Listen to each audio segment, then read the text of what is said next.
Manipur thokliba erang asina Assam da akanba cheiphu pirak kadoure Manipur ga tainaba Assam gi Barak Valley da ahedba police force thajinduna ngak senduna erang yausilaktanaba hotnari haina Assam gi Chief Minister Himanta Biswa Sarma na phongdokre ngarang Assam gi Kasar district da pangthokkiba thorom amagi matangda paummisingda wa ngangbada wafam asi phongdokhibani mahakna makha tana Hai hauzik Manipur da mayoknariba akanba hingsagi irang asina Assam da su hek thangnana amadi nakoina hakthengnana amadi nakoinana akanba cheitheng pirakani haibagi thajaba wangna leire masida maram oiraga mangjawnana rakhatpa jeksin thaurangi saruk ama oina Barak Valley da ahenba police force deploy tawre haike Kasar district ta lairiba Barak tampak asi Manipur gi Jiribam ga tainariba border area ni mi kanglup makhal kaya marum lairiba Jiribam district asi matam sangna Manipur gi atai district singda irang leirabasu ing chikna hingsa thoktana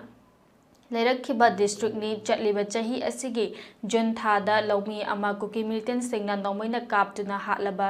hatkhiba thodok adugi matungdagi hauzik irang asi Jiribam district ta akanba magongda mayoknare handak district asidagi angang ahum yauna miyoi taru kuki militant singna faraba matung tamthina hatlaga turelda langtharakkhibagi district asi ka hena irang hengal agle haina phungdokhe